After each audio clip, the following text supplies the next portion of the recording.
Hello everyone, welcome to a online solution. तो ये है आपका model set number 6 class 10th का मैथ है।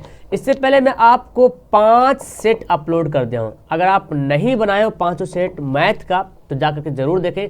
साइंस का भी, सोशल साइंस का भी है ना, और मैथ का, इस सभी का प्रैक्टिस सेट, मॉडल पेपर सब अपलोड हो रहा धीरे धीरे। तो नहीं देखें तो जाए प्लेलिस्ट में जाएंगे, आपको वहाँ पे सारा मिल जाएगा। फिलहाल इस वीडियो में हम लोग 30 क्वेश्चन पढ़ने वाले हैं। तो बहुत ही अच्छा सवाल है, उम्मीद है कि आप 30 में 30 बनाओगे बिकॉज आप पढ़ रहे हैं। और आपको अगर नहीं बनाने आ रहा ना तो वीडियो को सोच लेकर आखिर तक देखेंगे, आपको भी सीख जाएंगे, आप भी सीख जाएंगे। चलिए तो स्टार्ट करते हैं, ज़्यादा वक्त ज़ाय ना करेंगे। सवाल हमारा फर्स्ट यहाँ पे है कि दो परिमेय संख्याओं के बीच अधिकतम कितनी परिमेय संख्याएं हो सकती हैं, है ना। इसको मैं प्रूफ भी कर दूंगा शॉर्ट में। दो परिमेय संख्याओं के बीच अधिकतम कितनी परिमेय संख्याएं हो सकती हैं। तो दो परिमेय संख्या के बीच अधिकतम अनंत संख्याएं हो सकती है। तो चलिए इसका आंसर क्या हो जाएगा, डी हो जाएगा। दो परिमेय संख्या, कोई भी परिमेय संख्या लेते दो दो, इसके बीच में हम अनंत संख्याएं निकाल सकते हैं। और संख्या निकालने का सूत्र क्या होता है ना कि जो दो संख्या दिया रहेगा उन दोनों को जोड़ के 2 से डिवाइड कर दीजिएगा। तो 4/2, तो फिर 2 आ गया। तो खैर ये तो नहीं होगा, और कुछ और संख्या लेते हैं, 2 और 3 लेते हैं। तो इन दोनों को जोड़ के 2 से डिवाइड करेंगे, कितना आ गया 5/2, एक ये संख्या निकल गया। तो हम 2 लिए थे और 3 लिए थे, इन दोनों को हल किए तो 5/2 आ गया। अब आप ये जो 5/2 है ना, इसको इससे भी जोड़ के 2 से डिवाइड करोगे तो एक और परिमेय संख्या निकलेगा। 5/2 को 2 से भी जोड़ोगे, इसको 2 से जोड़ के 2 से डिवाइड करोगे तो एक अलग परिमेय संख्या निकलेगा। मतलब अनंत परिमेय संख्या आप निकाल सकते हो। अगला सवाल देखते हैं, कौन परिमेय संख्या है। परिमेय और अपरिमेय आपको बहुत अच्छे तरीके से समझ में आ गया होगा, पहचानने भी आता होगा। तो आप इसमें बताएं कौन सी संख्या परिमेय है। तो देख लेते हैं, क्या 0.0005 का वर्गमूल होता है क्या। आप सिंपल ये 0 इतना छोड़ दीजिए, आप सिंपल देखिए 5 का वर्गमूल होता है, कभी नहीं होता है। इसको ये परिमेय संख्या नहीं होगा, क्योंकि वर्गमूल तो निकलेगा नहीं तो परिमेय संख्या होगा नहीं। चलिए ये देखते हैं, क्या ये परिमेय संख्या है। 96 का वर्गमूल निकलता है, नहीं निकलता है, तो इसका भी नहीं।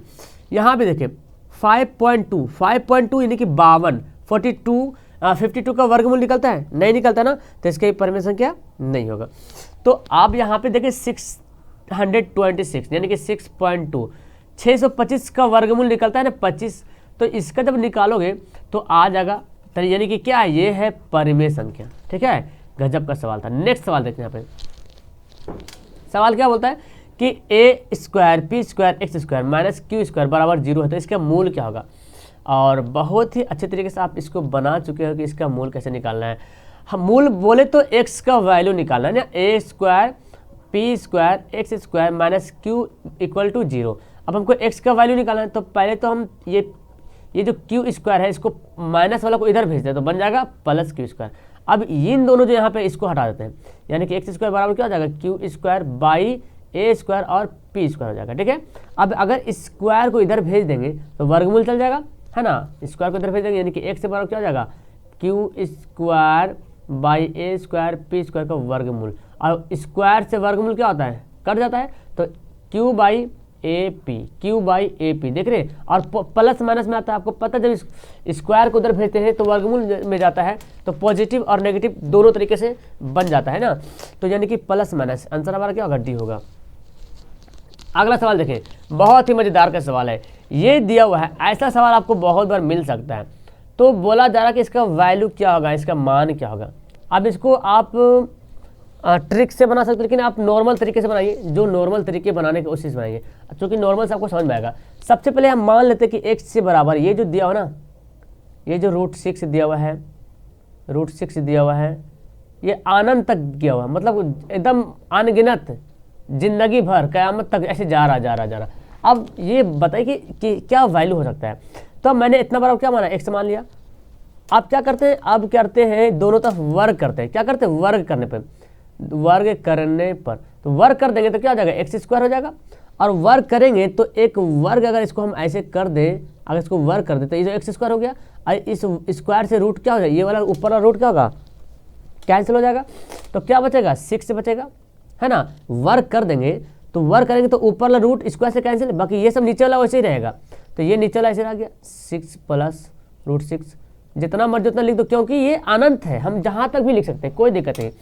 और अभी आप तुरंत जो है 6, इसको क्या माने आप इसको क्या माने, x माने। तो समुंदर के पानी से एक चुल्लू अगर निकाल लेंगे तो कुछ पता चलेगा, समुंदर के पानी से एक बूंद अगर निकल जाएगा तो कुछ पता नहीं चलेगा, यहाँ पे अनंत है, पता नहीं चल रहा। तो हमारा x हो गया। अब क्या करेंगे, एक्स स्क्वायर, ये सबको इधर लेकर आते हैं, तो -x से -6 बराबर 0। तबियत थोड़ा डाउन है मेरा, है ना, कोई दिक्कत नहीं, बनाएंगे यहाँ पे एक्स स्क्वायर, यहाँ तो लेते हैं 3x + 2x -6 बराबर 0, कॉमन लेते हैं इसको, है ना, तो x से -3 + 2x -3 बराबर 0। इसको हल करिए, देखिए इसको, चलिए इसको हल करते हैं तो क्या हो जाएगा, x से -3 बराबर 0, x से बराबर 3 आया, और ये मतलब ये दोनों को निकालते हैं ना अलग से, और फिर x से +2 बचा, x से +2 बराबर 0, तो x से बराबर क्या होता है -2। तो हमको क्या, यहाँ पे ऑप्शन देखिए 2 है, 3 है, 3.6 है, कोई नहीं, तो 3 तो मैच करा ना, तो आंसर हमारा क्या हो जाएगा, बी हो जाएगा। ठीक है,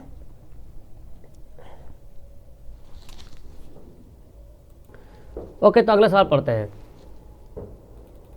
अगला क्या बोलता है कि द्विघात बहुपद के मूलों का योगफल दिया हुआ है और गुणनफल दिया हुआ है। ये मूलों का योगफल है, मतलब कि अल्फा प्लस बीटा बराबर दिया हुआ है 2, और मूलों का गुणनफल कितना दिया 15, यानी कि अल्फा इंटू बीटा दिया हुआ है कितना 15 दिया हुआ है।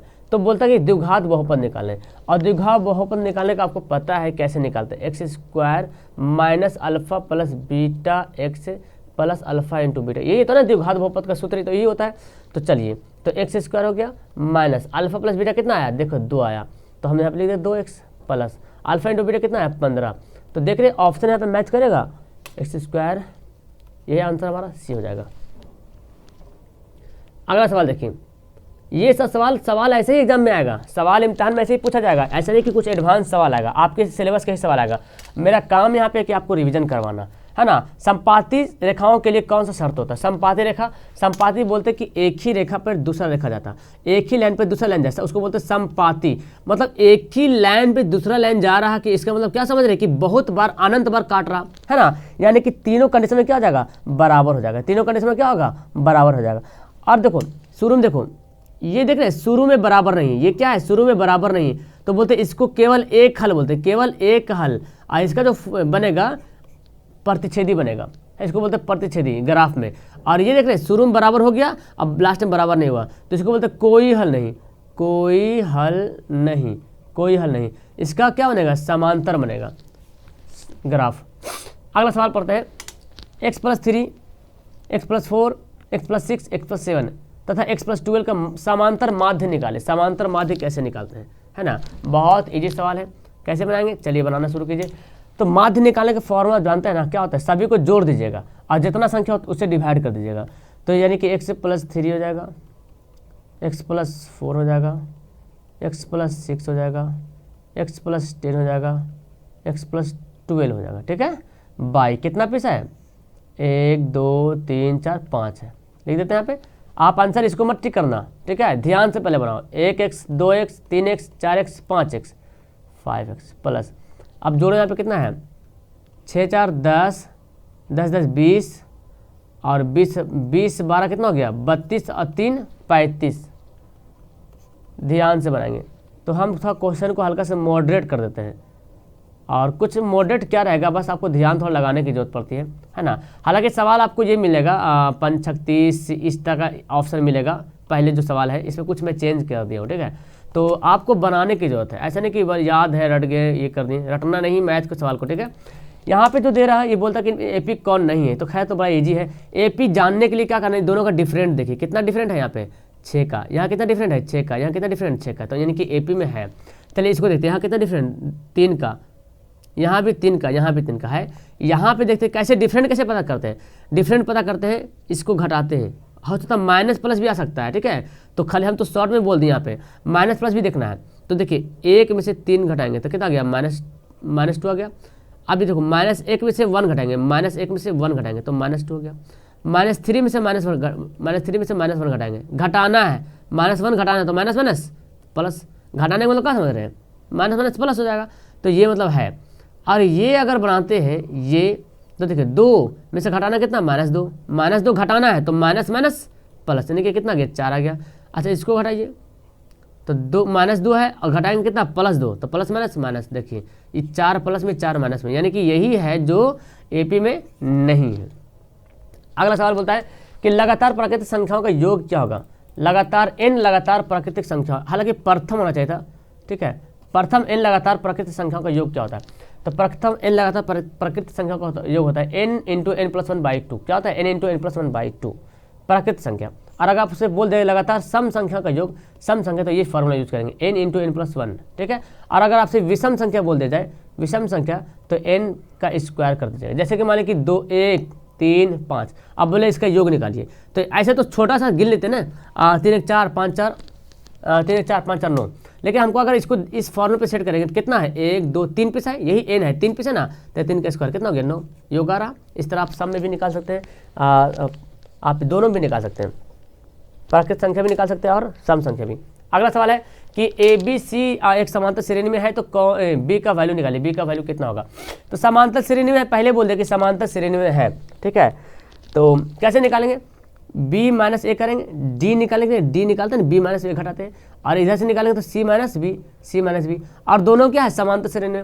आपको पता है जब समांतर श्रेणी में होता है तो अंतर क्या होता है, बराबर होता है। समांतर श्रेणी यानी कि d क्या होता है, बराबर होता है, सार में अंतर क्या होता है, बराबर होता है। जैसे कि 2 4 6, अब अगर इसको देखें 4 में से 2 गया 2 बचेगा, 6 में से 4 गया 2 बचेगा, तो दोनों क्या होगा, आपस में बराबर है, समांतर श्रेणी तभी ना बोलते हैं। तो यहाँ पे आपको भले ही नहीं लग रहा कि बराबर कैसे, सर यहाँ b है यहाँ पे c है, लेकिन पहले बोलते सवाल में कि समांतर श्रेणी में है तो है, बराबर है तो है। अब आपको b का वैल्यू निकालना है, तो इस b को इधर लाइए तो प्लस b हो जाएगा, c आई माइनस इधर जाके बनेगा प्लस से, तो 2b/c + a, तो b/ क्या हो जाएगा, b = c + a/2। देखिए मिल रहा है यहाँ पे ऑप्शन है जी, यही तो है a + c/2 या c + a स्क्वायर से लिख लो, कोई दिक्कत नहीं, क्या दिक्कत है, हमारा आंसर भी हो गया।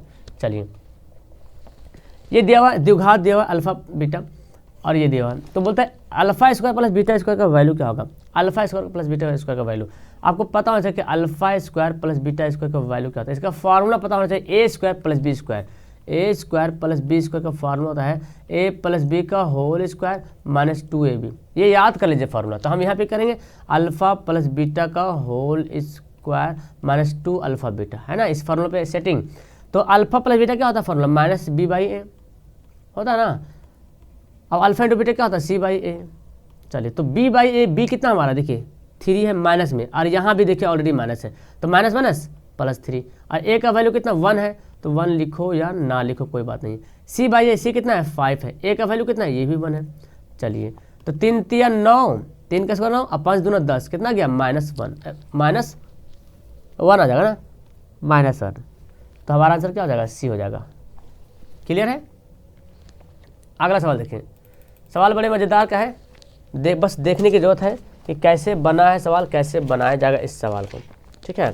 चलिए बोलता क्या कि इसको भाग दीजिए, और भाग देने के लिए आपको आना चाहिए।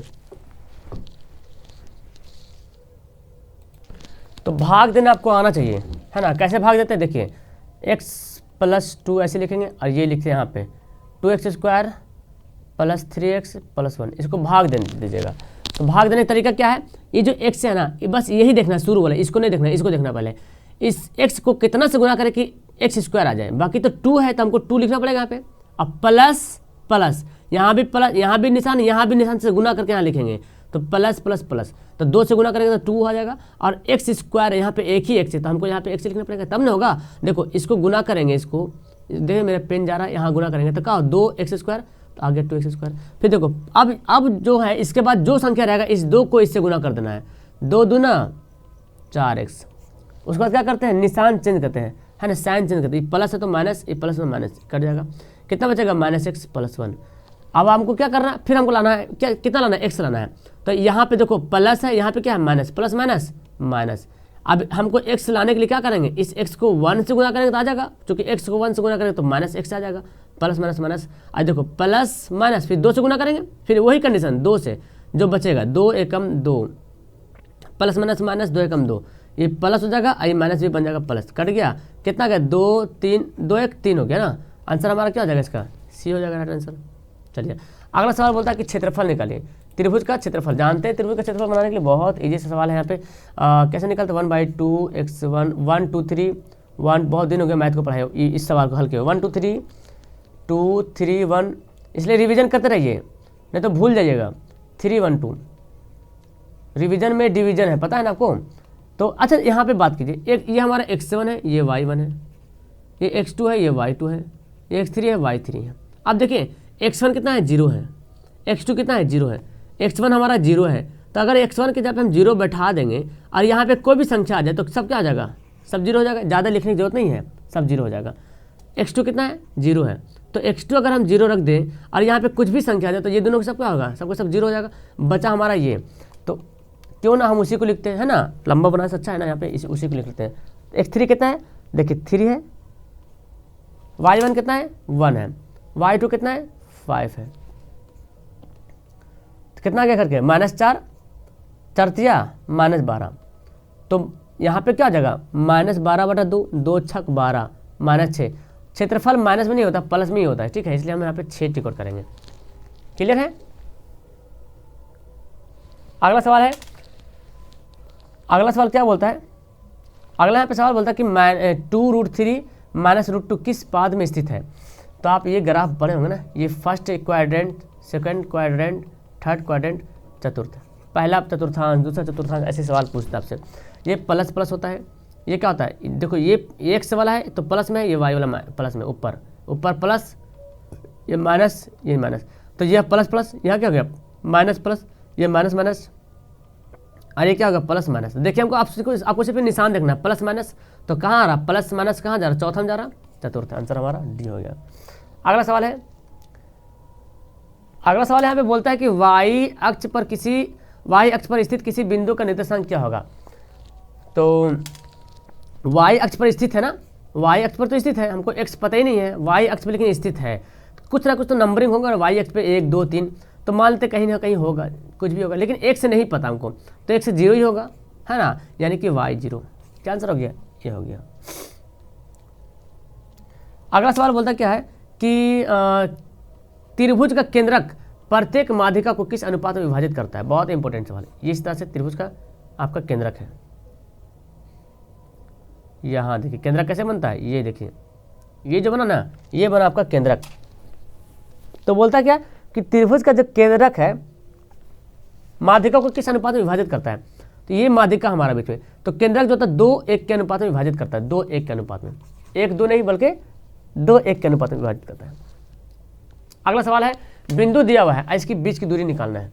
तो खैर ये तो बड़ा इजी सवाल है, हाँ, लेकिन आपको यहाँ पे इसको बनाना पड़ेगा। अच्छा ये जो जैसे ही आपको 0 0 दे दे, समझ जाना कि मूल बिंदु है। क्या है, मूल बिंदु समझ जाना, जैसे ही 0 0 दे दे समझ जाना कि मूल बिंदु है। तो मूल बिंदु हो गया, मूल बिंदु से 0 का निकालना है, x² + y²।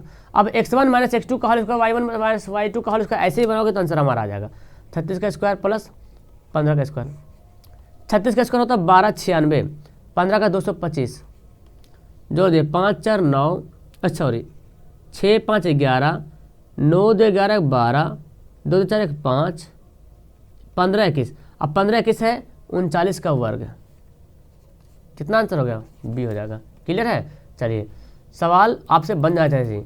ये देखिए सवाल बड़ा फैंटास्टिक सवाल है, बड़े मज़ेदार के सवाल है। इसको कैसे बनाते हैं, आपका इसका वैल्यू निकालना है।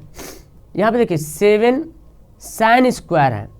अब यहीं पे हम डायरेक्ट आंसर बनाते हैं, ठीक है, यहाँ से डायरेक्ट आंसर हम इसको ऐसे लिख सकते हैं क्या, 4 sin square theta plus 3 sin square theta, बोलो लिख सकते हैं।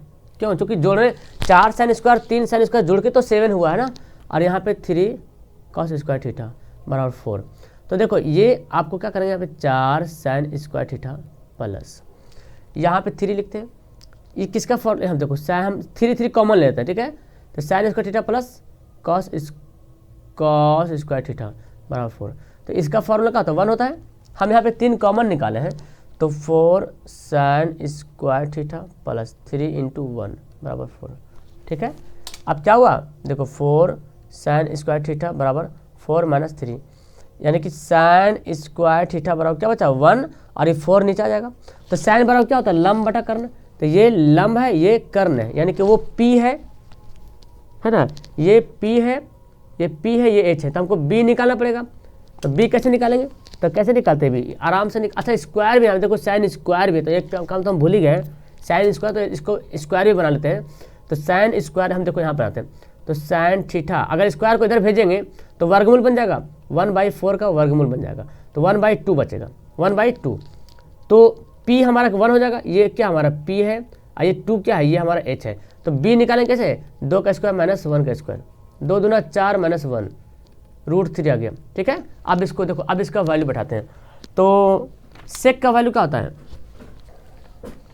कर्ण बटा, हाँ डायरेक्ट यहाँ पे लिख लेते हैं, तो हम डायरेक्ट यहीं पे लिख लेते हैं, सेक बराबर क्या होता है, कर्ण बटा आधार होता है ना, कर्ण यानी कि h/b, चलो लिख ही लेते हैं। और कौशिक क्या होता है, कर्ण बटा लंब होता है, ठीक है। तो हम इसको बनाते हैं जी, देखिए h का वैल्यू कितना हमारा है, देखिए 2 है। अब b का वैल्यू कितना है, b का वैल्यू √3 निकाला मैंने, और यहाँ प्लस, फिर h का वैल्यू कितना है, 2 है, और p का वैल्यू कितना है, देखिए p का वैल्यू 1 है। तो अब इसको आप बनाएंगे, देखिए मैं मिटाता हूँ, ठीक है, मिटाता हूँ उसके बाद बनाऊंगा। तो ये सब मैं मिटा देता हूँ, यहाँ पे जो जगह यहाँ पे खा रखा है यहाँ पे, ओके। तो देखो मैं यहाँ पे नीचे लिख लेता हूँ इसको, ये देख, ये लिखा ना, इसको मैं नीचे हल करता हूँ। तो एलसीएम ले लीजिए यहाँ पे, और ऐसे देख रहे हैं हल करेंगे तो ये क्या है, यहाँ पे सारा कुछ तो आंसर आ गया हमारा, आंसर तो आ गया, देखिए आंसर हमारा बी है। चलिए तो हो गया आसान से। अगला सवाल देखो, बड़ा इजी सवाल है, कैसे बनाएंगे इसको, cos 90 माइनस थीटा, तो cos 90 माइनस थीटा क्या होता है, साइन थीटा,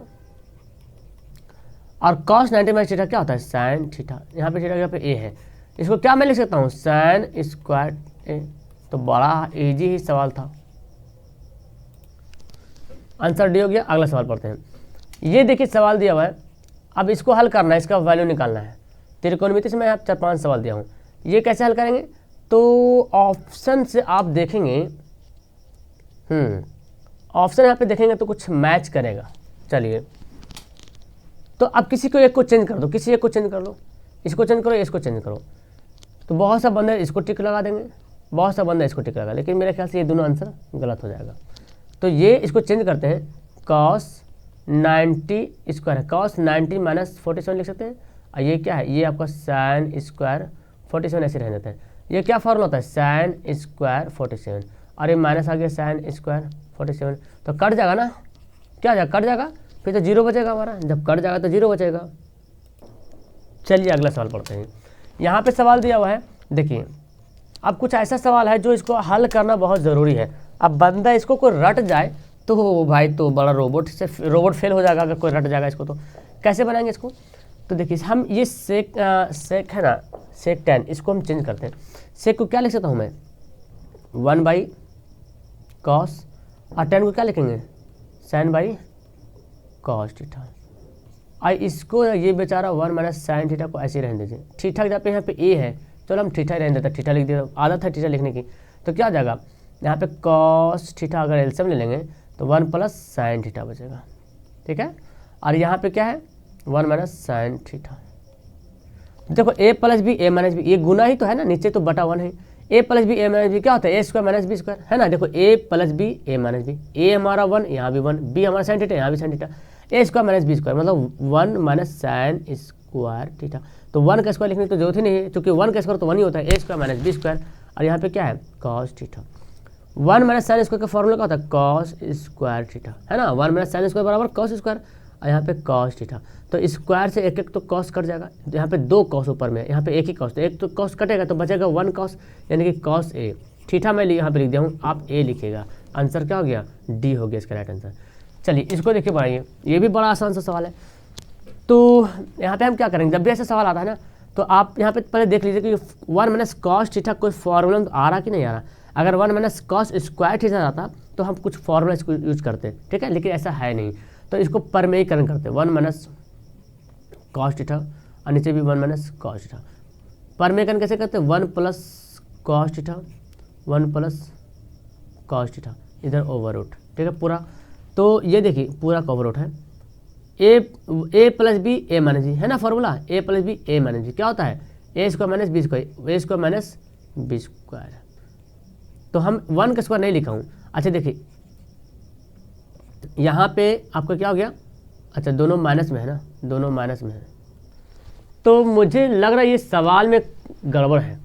मैं ना इस सवाल को देखो यहाँ पे प्लस करता हूँ, मेरे ख्याल से ये सवाल ही कुछ गड़बड़ दिख रहा है हमको, प्लस होना चाहिए मेरे ख्याल से इसमें।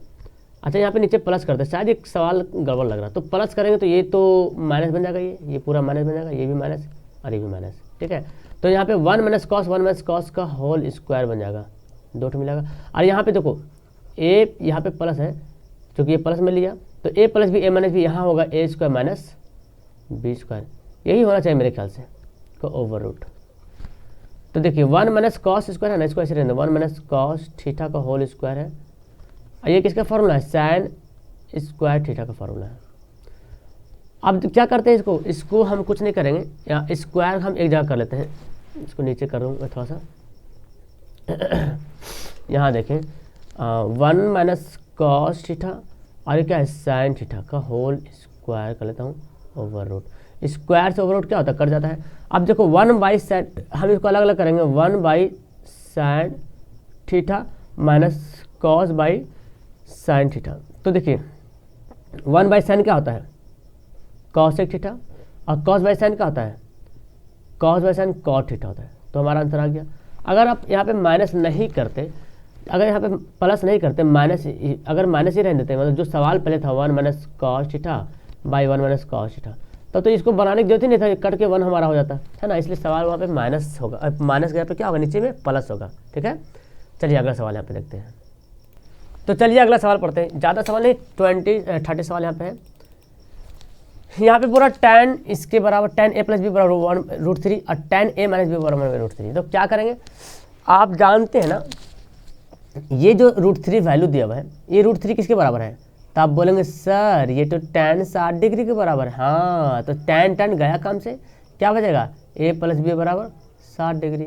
यहाँ पे 1/√3 किसके बराबर है, तो बोलेंगे सर ये तो tan 30 डिग्री के बराबर है। तो tan गया यहाँ से भी काम से, तो a माइनस बी बराबर 30 डिग्री। अब क्या रहा आपके हाथ में, काट दो फटाफट, 2a हो गया, कितना हो गया 90, ये कितना हो गया 45 दूना 90, a का वैल्यू 45 दिख रहा, अरे यार तो दिखी तो आंसर हमारा b हो जाएगा, टेंशन क्यों लेते, b का वैल्यू, इसका a का वैल्यू आ गया 45 डिग्री, तो a का वैल्यू किसी एक में बैठा दो, समीकरण फर्स्ट में सेकंड में किसी में बैठा दो, आ जाएगा हमारा, है ना 15 आ जाएगा।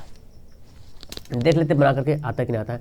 a हमारा कितना है 45 माइनस बी बराबर 30, तो ये घट जाएगा जाके, माइनस बी बराबर कितना होगा 30, अरे 45 जाकर बनेगा -45, तो माइनस बी बराबर -45, घट के बनेगा -15, तो दोनों तरफ माइनस कर जाता है ना, यानी कि बी का वैल्यू 15 डिग्री आ गया और ए का वैल्यू आ गया 45 डिग्री, ठीक है। चलिए बोलता कि 6 मीटर ऊंचे खंभे की छाया पृथ्वी पर 2√3 मीटर लंबी है, तो सूर्य का उन्नयन कोण, यानी कि ऐसे है 6 मीटर ऊंचे खंभे हैं, अब पृथ्वी पे लंबा, पृथ्वी की छाया कितना बनता है 2√3 बनता है, तो बोलता है उन्नयन कोण। तो सिंपल सा है ना, कैसे निकालते हैं, लम tan बराबर निकालते हैं, लम बटा आधार, लम कितना हमारा 6 है, आधार कितना 2√6 है, 2 3 6, तो यानी कि 3√3 आ गया। क्या मैं 3 को लिख सकता हूँ ऐसे, √3 गुना √3 और नीचे √3 है, ये कट जाएगा, तो tan थीटा बराबर कितना आया √3 आया, tan थीटा बराबर, ये √3 को हम कैसे लिख सकते हैं, tan 60 डिग्री लिख सकते, क्योंकि tan 60 का वैल्यू तो होता है, अब tan गया काम से, तो थीटा बराबर कितना 60 डिग्री, यानी कि हमारा आंसर क्या हो गया, ए हो गया। क्लियर है। अब देखो यहाँ पे तो आपको कुछ दिख नहीं रहा है, हम यहाँ बताते हैं, यहाँ जो यहाँ पे वैल्यू दिया हुआ है, अभी मैं यहाँ पे लिखा नहीं हूँ और तबीयत थोड़ा डाउन है, इसको बताते हैं कैसे होगा। देखो ये हमारा जो दिया हुआ है, 1 मिनट, ये दिया हुआ है 1 से यहाँ पे दिया हुआ है, और यहाँ पे दिया हुआ है जी 60 डिग्री दिया हुआ है, और यहाँ पे दिया हुआ है जी 100 डिग्री। आपको ना x का वैल्यू निकालना है, तो कैसे निकालेंगे, तो सबसे पहले तो आपको पता होना चाहिए कि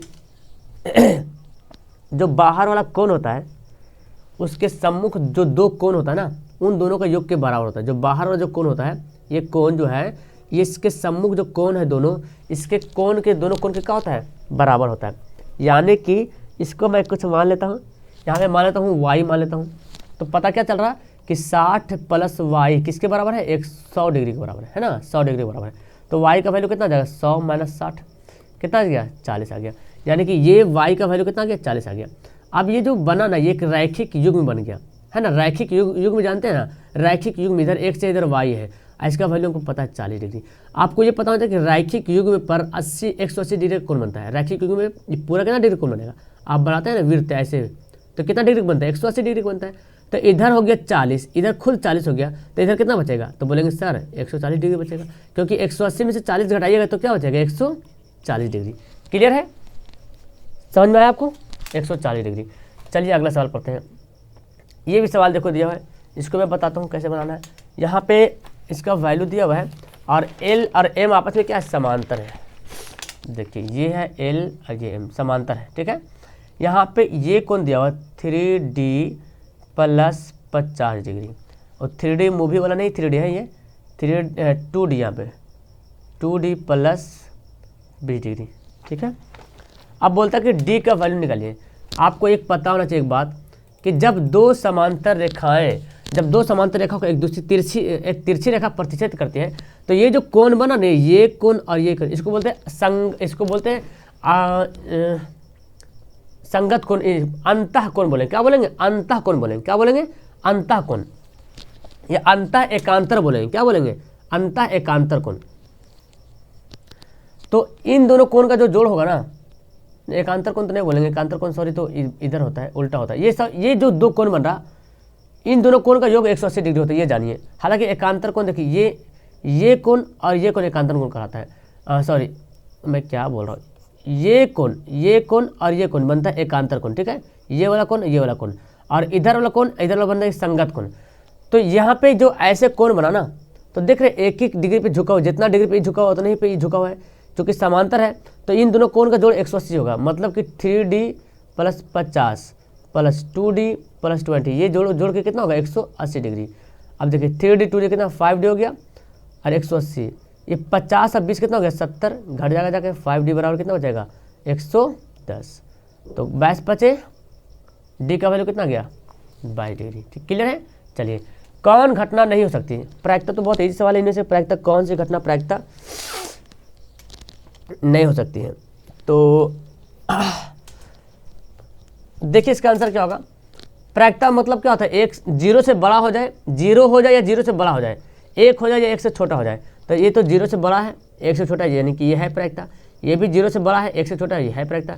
ये भी जो है 0 से बड़ा है, क्योंकि देखिए इसको हम करेंगे, परसेंट को हम नीचे बटा सम लिखते हैं, तो 6/100 भाग करेंगे तो पॉइंट में आ जाएगा, यानी कि प्रायिकता है। ये तो ऐसे ही दिख रहा है एकदम खुल्लम खुल्ला, 1 से बड़ा है, यानी कि यही जो है प्रायिकता नहीं हो सकता। ये जो क्या है, प्रायिकता नहीं हो सकता है। चलिए खत्म करेंगे सवाल, ले फटाफट। दो समरूप त्रिभुजों का क्षेत्रफल का अनुपात दे दिया, तो उनकी भुजाओं का अनुपात क्या होगा। बहुत बार जो मैं सवाल बताया हूँ कि अगर क्षेत्रफल का फॉर्मूला, क्षेत्रफल का अनुपात दे दे और भुजा का अनुपात आपसे पूछे, तो करना क्या है, इसका वर्गमूल कर देना है। क्या करना है, वर्गमूल, ऐसे वर्गमूल, ऐसे वर्गमूल। और 64 का 8, 111, 121 का 11, 8:11। ऐसे ऐसा सवाल मिलेगा देखने के लिए एग्जाम में, देखिएगा सवाल ऐसे मिलेगा। इसका बोलता है क्या, माध्य निकाल दिया हुआ 4, तो x का वैल्यू निकालिए।